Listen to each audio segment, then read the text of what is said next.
Hey Basement Collective, welcome to another Age of Sigmar battle report. So, just going a bit over, we've already chosen our armies. We've set up the table, rolled for the terrain, rolled for the mounted table. We'll just hit the table quickly. We are playing on our Mushroom Kingdom board.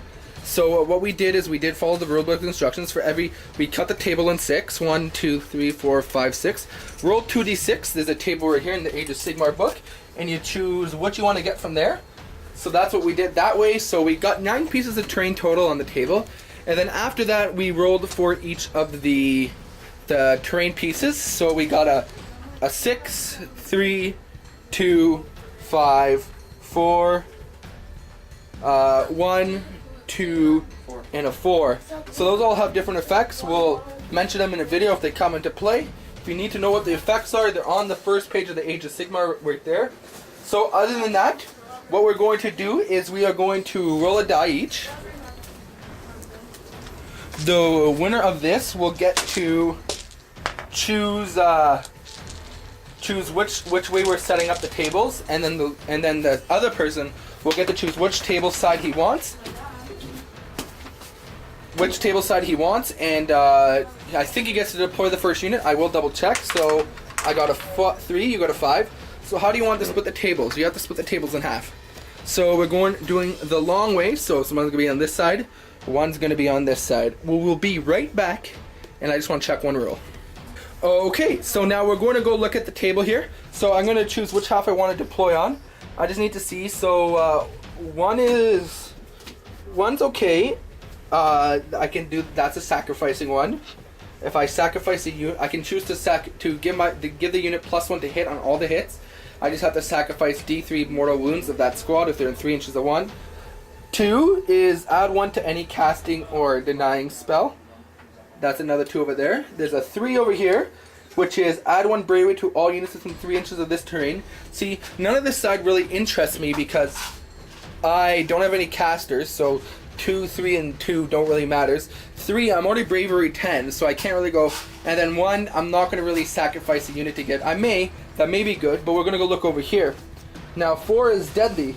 So roll a dice to any model that makes a run or charge move through these. So they got 2 4s over here. So those would be bad to run a charge through. 5 is mystical. Roll a dice in your hero phase. Basically, on a 1, the unit in there can't attack, run. You can't attack, run, or charge. So 5's pretty bad. So are 4. But then there's 6. 6 basically gives me fear. Anything that attacks me if I'm within 3 inches of that at the end of my hero phase, they cause fear. Basically, any attacking models with fear get -1 to bravery. Yeah, I'm actually going to choose to deploy on this side. Just my idea is why I want to charge here. 4 is pretty deadly, but the thing is, I'm going to stick my casket and my screaming skull catapult in him.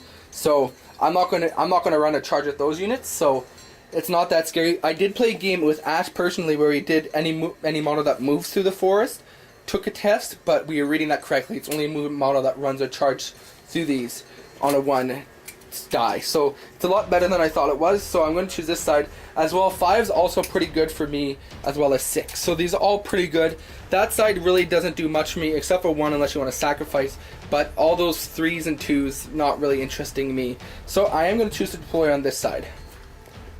So now we are going to go into armies. I have my Tomb King points. We are using the same one. Basically, I'll just explain the army composition we chose. We have 6 War Scrolls max. Max is 0 to 2 monsters, 1 to 2 characters, 1 to 2 characters. A max of 60 wounds, and a max of 20 wounds per squad. So here's my army. I got 2 squads of Tomb Guard, 13 man strong. They all have full command. Now this one's a bit different because I have to get full command. So that's a musician, but then the Necrotect here is going to be the banner bearer, and the priest is going to be the champion. But it's all going to be a Tomb Guard squad, so they do have full command. Over here I got my Casket of Souls. I have my Tomb King. Then I have my Screaming Skull Catapult and a Necrosphinx. I just painted this guy up. He looks pretty nice. I mean, I'm not a pro painter myself, but I'm pretty happy with how this turned out. So he's not on a base right now. I'm waiting for the bases to come in for him, but I mean, bases really don't matter, but he doesn't stand up very well. But I'm excited to use him. He has some pretty cool rules. And here we have Terran's Empire army. So Terran has 4 squads of 5 knights. Each of the knights in them have, each of the squads have full command, so champion, banner, and musician. He has a cannon and a wizard. Battle wizard. So he's taken the 4 knights because he's taken the Brotherhood of Knights special formation, or I guess you could call it formation. This gives the knights +1 to attack on the charge and +1 bravery. So +1 attacks, not +1 to hit on attacks. It's +1 attacks on charge and +1 bravery just in general. So that's his army. He's sitting at total wounds of 25, and I'm sitting at a total wounds of 33. Model count, sorry, not total wounds. Model count, because model count is what matters for sudden death. So he's at 25 model count. I'm at 33 model count. 1/3 of basically for sudden death, I have to have 1/3 more than him. Now he has 25 wounds, so add 1/3 of that. It's 8.3, 1/3 of it. So we'd round it up because you can't have 0.3 of a model. So it would be at 34. I'm at 33 wounds, so we're not at sudden death. We're at full strength. But in Age of Sigmar, I hear knights are really good. The only like cavalry. I played my horse guys. They're not that good because they're just skeletons on horses with skeleton horses. But this should be a fun game. I'm looking forward to it. So again, because I chose this table half, Terran chose this table half. Because he won the dice roll to choose the table slide, he's going to deploy the first unit. So Terran, deploy your first unit. We'll be back after we're done deployment. And deployment is now finished. So this is what deployment looks like. Terran did deploy first since he rolled the one off roll off to see who decides to see which way we split the table. I got to choose which table set I want. He got to choose to deploy first. So Terran to deploy, he's got knights right there, knights right there. His caster's on this terrain. Now this terrain is a number 2, which means it adds +1 to his casting attempt. This guy's over here. More knights, and then his cannon. Over here, I have my 1 Tomb Guard squad with my Tomb King. Right here, I have my casket. Now, this is on number 5. So on a 1, he does nothing.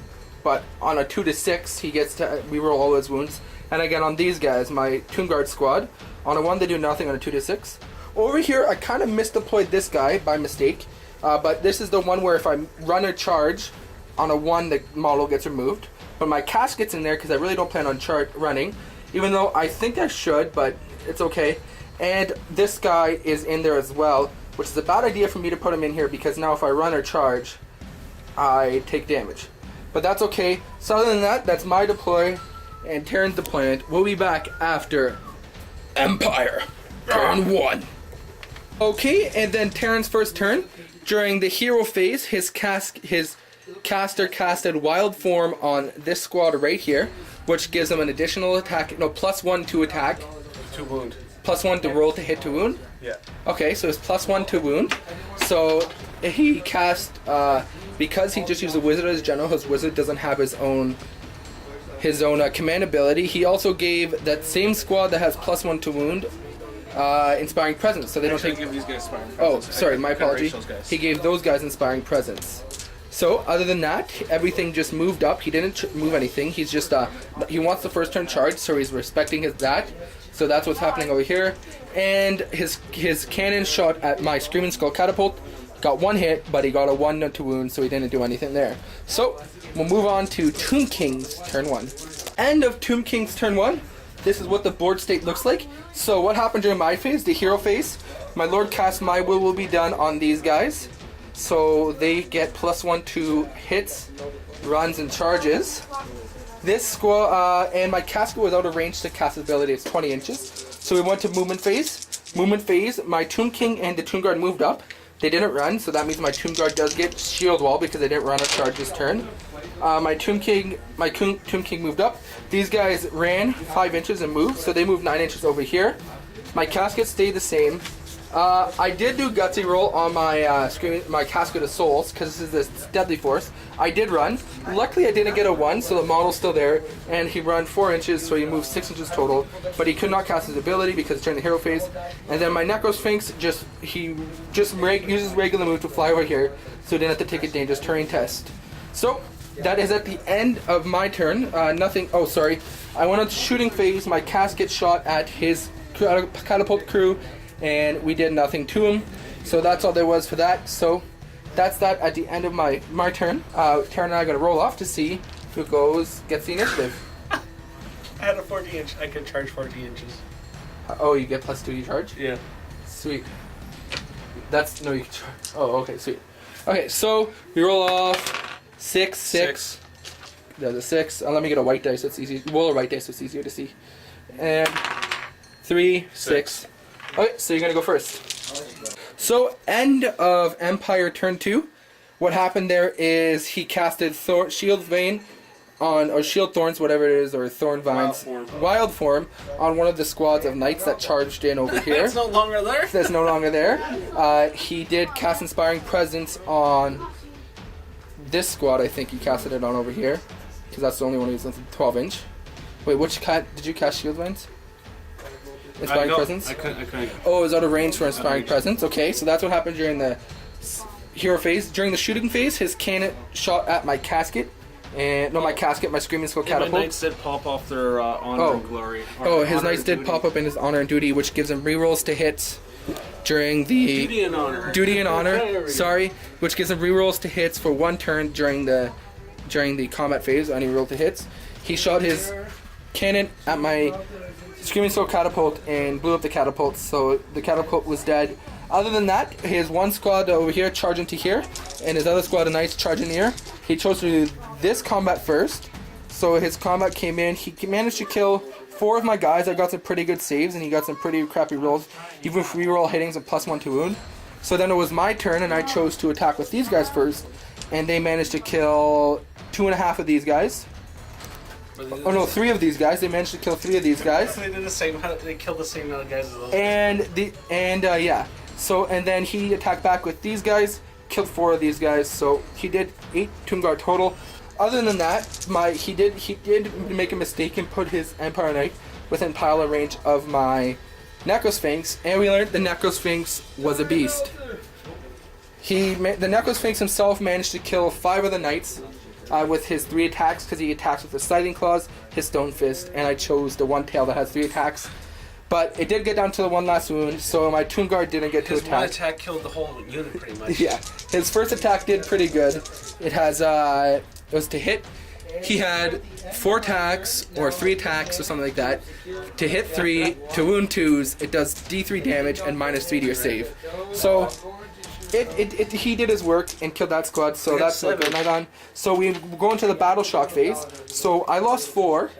So that means my leadership goes down to 6, but I can't get higher than a 6 on a dice, so it doesn't matter. Now we go over to here, and what's your bravery? 7. You get +1 because of your formation, which goes to 8. And then that's 7 total. Just total. 7 total? Yeah. Okay, that's including a +1? But now because we're both causing fear. No, we're not both causing fear. You have to be within 3 inches of this at the end of your hero phase. So you weren't within 3 inches of this at the end of your hero phase, which means I cause fear and you don't. So that means what's your base leadership? Your base bravery is at 6, right? So it goes to 7 for your. Down to 6. Down to 6, and then because you lost 6 wounds, you go down to 0. So I thought it was models. It's wounds. We'll double check that. Just give me 1 second. I stand corrected. It was a model, so it's 3. So on a 1, 2, or 3, you're fine. 5. One of your guys dies. 5. He takes mortal wounds. He takes 2 mortal wounds, which kills one of you guys. Hey Irvin, how's it going over here? Pretty good. It's turn 2. End of Tomb King's turn 3 or 2. Yeah, that was turn 2. Yeah. End of Tomb King's turn 2. Okay, so what happened here is these guys during the combat phase, my lord gave these guys and my will be done or something like that. I forget what it's called. And they got +1 to hit, rolling in charge. Other than that, my casket did do 1 mortal wound to this squad, so this squad does have a guy with a wound on it, and it did a bounce to the other squad. At the beginning of my hero phase, I did roll for the 3 guys that are touching this. my Screaming Skull Catapult crew did get a 1, so they weren't able to do anything. But my Sphinx and my Tomb Guard did not get 1s, which are good. Both of the Tomb Guard squad reanimated one of their wounds because they have the banner. So we moved on into charging phase.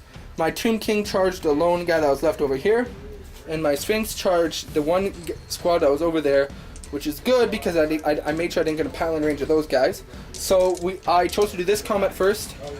My claws, my scything blades did manage to do 9 wounds to him, and then my stone fist finished him off, so he killed that squad right. He then chose to attack with his one lord guy onto my Tomb King. He managed to do 2 wounds to him, and then my Tomb King finished him off, so these guys didn't get to attack. Other than that, that's what my end of turn is. We will do the initiative roll to see who gets to go first. 4-1. So I am going to get to go first, which is not good for Terran, but we'll be back at the end of Tomb King's turn 3. End of Tomb King's turn 3. What happened here is hero phase. I cast My Will Be Done on these guys to get the extra inch to trying to get the the cannon. It was a 12-inch charge, so I made it an 11-inch charge. Sadly, I didn't make the charge over there. Other than that, my casket did do 3 mortal wounds to that squad, so he killed 2 cavalry, which left 3 there. Charge phase, I failed my charge over here. I made my charge over here, wiped out that squad. So we'll go into Terran's turn 3. At the end of his turn, he has a casket, and I think the casket's just going to go for revenge shots on my lord. So we'll be back at the end of Empire turn 3. He also has a wizard left on his table. Oh yeah. There you go. Green is Okay, end of Empire turn Empire turn 3. What happened here is his wizard attempted to his wizard gave himself Inspiring Presence, which really makes no sense because you can't lose a model from the squad. Anyways, and attempted to give himself, what's it called? Wild Form. Wild Form. I did dispel it with my casket because I can dispel. He then attempted to charge the casket but in spite and failed. Over here, that was pretty good. His casket did manage to shoot out my tomb. Not my casket, sorry. I think everything's a casket. His cannon did manage to shoot out my Tomb King, and I didn't make a save because I had no save because he only has a 5+, so he killed out my Tomb King, which in return did D3 mortal wounds to him, which did 1 wound to his catapult, which means his catapult is left with 3 wounds. Cannon, whatever. So right now we need a bridge. Yeah. Small little bridge. We need some like an empty pit going on right here. Yeah. We got a wizard and we got like a beast. A beast. Anyway, so Terran, we roll off to see who gets to go first. You shall not pass. 2 to your cocked. 6. You will get to go first. Oh yeah, so we'll be back range. at the. I hope you charge that guy. We'll be back at the end of Empire turn 4. End of Empire turn 4. We will go to hero phase. He cast Inspiring Presence on himself because that makes sense. He then cast the one where he gets to a +1 to wound, and he charged me over here. The catapult did shoot over here as well. And another good thing about the Necrosphinx, and this guy's actually really good, is he halves any wounds done to him. So the catapult only managed to do 2 wounds to him, and he did attack me back and did another wound to me. So I did take 3 wounds, which did make my rolls worse. My rolls worse to hit you because of the chart, but other than that, I attacked him back, and you got really lucky, and I only did 3 wounds to you, because 2 wounds to you. No, yeah, 2 wounds because my big attacks didn't do anything to him, which is the ones that would have hurt him a lot. Other than that, that's all he did on my turn. We'll be back at the end of Tomb King's turn 4. So, at the end of the game, Tomb Kings did win. My caster won. Your caster died to that guy. We'll go to Tomb King's turn. Tomb Kings, I didn't even do my casket ability or anything. I forgot about that. My general is dead, so no Inspiring Presence. Basically, these 2 just moved up. They both charged. Only 1 successfully charged. This guy attacked him, killed his caster first. But he broke the bridge before that happened. He broke the bridge before it happened. He's going to come back white instead of gray. And over here, I charged that squad, and because of 2 units, I just attacked each unit separately, and I managed to kill both of those. So that is a good game, Terran. Good game. Good game. We'll be back with a post-game show. Ready? Yeah. Hey guys, and thank you for watching another Basement Collective Battle Report, Age of Sigmar. So, fun game. Oh yeah. Tomb Kings were victorious. they're ever stronger than before. Oh yeah, Tomb Kings, yeah. Tomb Kings, like, yeah, I just gotta say, first of all, Age of Sigmar, awesome game. All the haters, I understand you guys are upset 8th edition's gone. You know what? I find this game so much more fun because we were done. If we knew the rules and Terran wasn't playing with his army for the first time, we would have been done maybe an hour and a half in. Sometimes that's like one turn in Warhammer if it's a big game. But yeah, really fun game. And I gotta say, you can't knock it before you try it, and you need to go into it understanding that this is no longer Warhammer. This is Age of Sigmar. Warhammer's gone. I mean, sorry, this is no longer Warhammer Fantasy 8th edition. There's no such thing as that anymore. Age of Sigmar is completely different, completely rules. You can't have a mindset saying, I want it to be like this, because it won't be anything like, you have to go in with an open mind. But I had fun. Did you have fun? Oh yeah. Yeah. That was really really fun. I gotta say, Necrosphinx, going from the old edition where you never, ever used him. No, you just kind of bought it just because. Amazing. You just bought it. Amazing. This thing was awesome. Its rules is awesome. I mean, we'll just go through its rules quickly. It has a special rule where it rules, if it's within 12 inches, it has to charge an enemy unit. Okay, that rule's not good per se, but it's not bad. But the other part of that rule is it gets 3 dice 6 as Swift Strike. It gets 3 dice 6 and chooses the 2 highest. So awesome, it'll get in combat anywhere. It flies 12 inches. It attacks with 3 different weapons. Attack with its claws, and attacks with its fists, and then its tail. The claw attacks retardedly good. I mean, we're talking when it has 0 to 2 wounds on it, hits to 3s, wounds on 2s, does -3 when with 3 damage. Amazing! Not many things in the Age of Sigmar have more than a 4+ save. I mean, with the cover and maybe spells, you can get more than that. But this thing does damage, and then its fists are okay, and it was really good. And but yeah, so Empire. You took the Knights. The Knights. I honestly thought the Knights were going to do a lot better than they were. I should have charged the Sphinx first. Yes. You didn't know how deadly the Necrosphinx was. Maybe focusing your cannon shots on it compared to my casket. Because my Screaming Skull Catapult not that good. You targeted the Screaming Skull Catapult for 2 shooting turns. Yeah. And the Screaming Skull Catapult, in all honesty, is not good. It's not as good as your cannon, that's for sure. And I can't hit with it. But yeah, so I think target priority on the Necrosphinx next time you see one of those on the table would be a good thing. And if that was wounded, it could have been a different game. Also, you were new to the game and you did charge and let me do a piling with a 3 inches for Necrosphinx. So also getting around of that attacking you would have hurt as well. Oh, I totally forgot about that. Yeah, but it's okay. We probably forgot about a bunch of rules. Yeah. But yeah, so I mean, Empire, the Knights, I can see them pretty good with the extra attack with a Knightly Order. I think maybe taking Kurt Helborg instead of the Priest would have been good too. Yeah. Even though when you get the model, because Kurt Helborg does some pretty good bonuses for your guys. They get to reroll charge wounds or something like that, and Kurt Helborg's probably a beast himself. I got Gandalf too now. Gandalf, yeah. You have to paint that gray wizard white because he died to the beast, and he's gonna resurrect, more powerful. But yeah, so any other thoughts on the game? No, I actually really enjoyed it. It's a pretty quick-paced game. Quick-paced game, it's fun. And I mean, like, Terran got utterly destroyed, no offense to him, but I still had a good time. We had fun. Yeah, so it's not like turn 1 where you know you're going to lose and you're sitting there and I have to go for 2 more hours of this. Yeah. I have to wait for this buddy to do 18 psychic powers. No, it's simple. You got this, and this to do. Once you're done, then the next person goes. Oh, yeah, I understand it could be a lot longer when we maybe do more wounds, more scrolls than we're doing. It could get longer, but still it's going to be a fast-paced game. Once you know what your units do, there's no, like, fantasy had a lot thinking because you have to worry, I have to wheel like this, and I have to do this in the combat phase, and this affects this, and that affects that, and terrain, or am I hard cover, soft cover, can I run, can I charge, can I run? There's none of that anymore. It's simple. Did you get enough range on your dice? Do you make the charge? You make the charge. Are you in cover? Yes and no. If you're in cover, you get +1 to your save unless you charge. There's no other rules in that. Moving is simple. You move, you count vertical, you count horizontal, that's moving.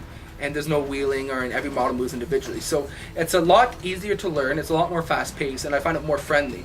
That being said, 8th edition was good because it made you think. It was a game where where if you're more if you're more a strategic thinker, you know what, you can do better in that game. You can think, and if you like to think, that maybe 8th edition. This game, it seems, I'm not going to say dumbed down. It's a different game entirely, but I really do like it because it's a fast-paced game, and you can get, if you play like we did and you know your rules. Obviously, we don't know our rules because this is our second or third game with the army.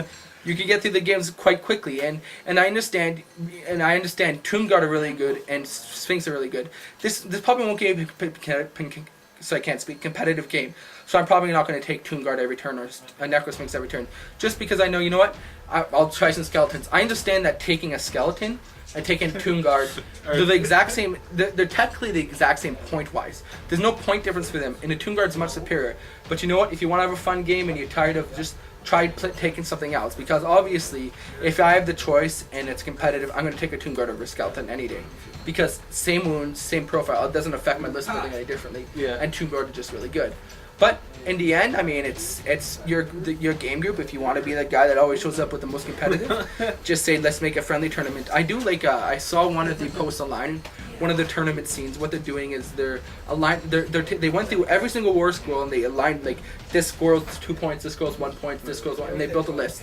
So I did see that, and it's quite interesting. And I'm going to take a look into it and see. But right now we just need to get the basic rules of the games before we start adding things to it. So we're gonna look into that. But other than that, thank you very much for playing with me. Yeah, no problem. Thank you very much for accepting your defeat. The Necro Sphinx, awesome. I did paint it myself, so I'm proud of that. But anyways, again, thank you guys for watching the Basement Collective Age of Sigmar Battle Report. My name's Irvin. My name's This Terran. is Terran, and keep on gaming. Bop,